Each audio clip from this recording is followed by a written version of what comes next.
Kalau memang kamu masih hobi sekali berdosa, berdosalah di tempat di mana Allah tidak melihatmu. Berdosalah di mana Allah tidak mengetahui apa yang kamu lakukan. Bismillahirrahmanirrahim. Assalamualaikum warahmatullahi wabarakatuh. Alhamdulillahilladzi bi ni'matihi tatimmus shalihat wa bi fadlihi tanzilul barakat. Wassalatu afdalus salawat wassalamu atammut taslimat ala nabiyil mab'uthi birrahmat wa ala alihi wa sahabatihi wa man tabi'ahum bi ihsanin ila yaumin tuzanu fihi alhasanatu wassayyiat. Amma ba'd.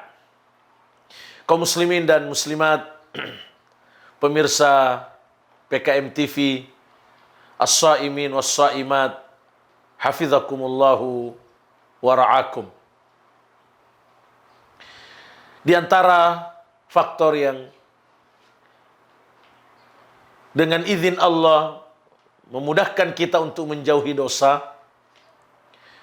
bertaubat dari dosa secepatnya ialah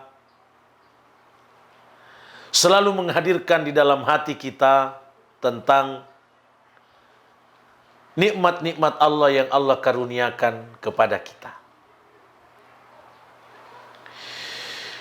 Mari kita selalu menghadirkan dalam hati bahwa nikmat apapun yang kita rasakan di dunia ini adalah bersumber dari Allah Tabaraka wa Ta'ala. Allah Tabaraka wa Ta'ala berfirman, "Wa ma bikum min ni'matin faminallah." Nikmat apapun yang ada padamu itu dari Allah. Jumlah nikmat yang Allah berikan kepada kita tidak mungkin bisa menghitung. Allah Tabaraka wa Ta'ala berfirman dalam dua ayat dalam Al-Quran, "Wa in ta'uddu ni'matallahi la tuhsuha." Jika kamu hendak menghitung nikmat Allah, kamu tidak sanggup menghitungnya. Kesadaran bahwa semua nikmat yang kita dapatkan itu datangnya dari Allah akan memudahkan kita untuk menjauhi dosa. Oleh karena orang yang baik, orang yang berakal sehat, bernurani sehat, pasti selalu menyadari bahwa tidak sepantasnya kebaikan dibalas dengan keburukan. Orang yang baik adalah orang yang membalas kebaikan dengan kebaikan pula. Sebaliknya, orang yang tercela, orang yang hina, ialah yang membalas kebaikan dengan keburukan. Sesama manusia saja, yang mana manusia itu berjasa kepada kita, bisa memberi sesuatu kepada kita kalau dikehendaki dan diizinkan oleh Allah.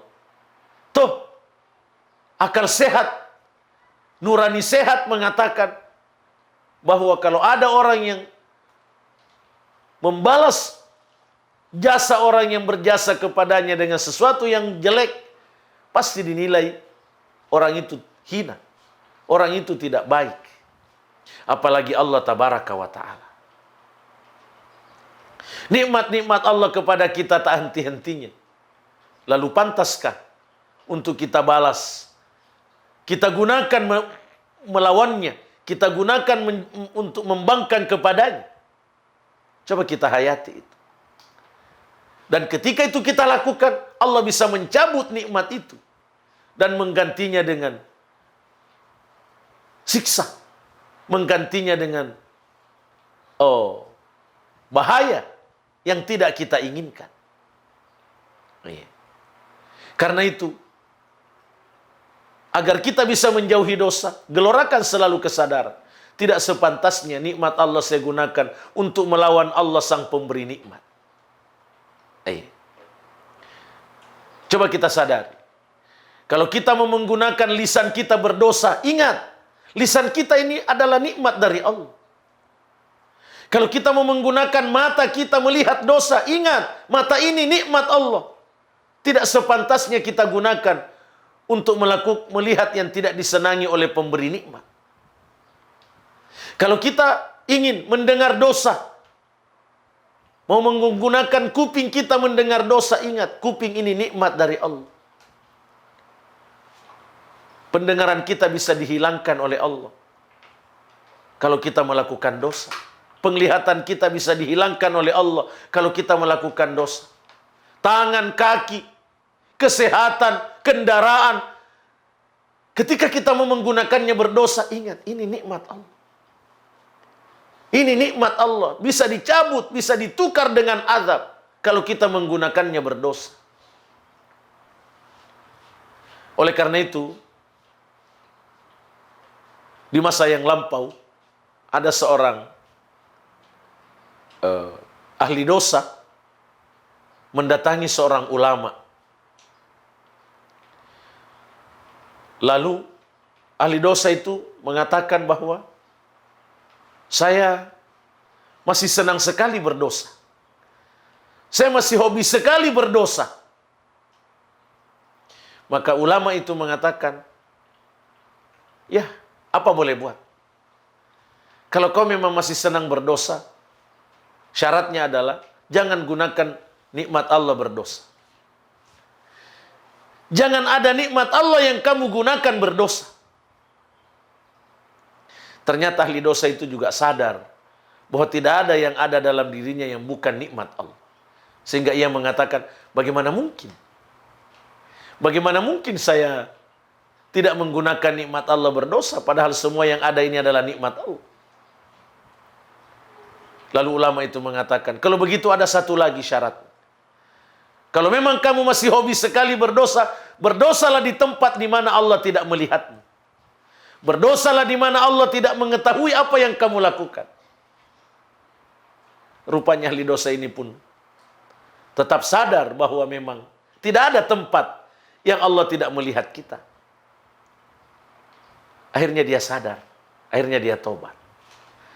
Jadi dengan menyadari kemahakuasaan Allah dan dengan menyadari bahwa semua nikmat yang ada pada kita datangnya dari Allah, tidak sepantasnya kita gunakan melawan Allah, itu sangat membantu kita insya Allah untuk menghentikan dosa, untuk menghindari dosa. Semoga kita bisa melakukan ini sambil memohon taufik dari Allah Tabaraka wa Ta'ala agar kita bisa menjauhi dosa dan kedurhakaan. Aqulu qauli hadza wa astaghfirullah li wa lakum. Wassalamualaikum warahmatullahi wabarakatuh. Jazakumullahu khairan telah menonton video ini. Dukung terus channel dakwah PKM TV dengan cara like, komen, share, dan subscribe.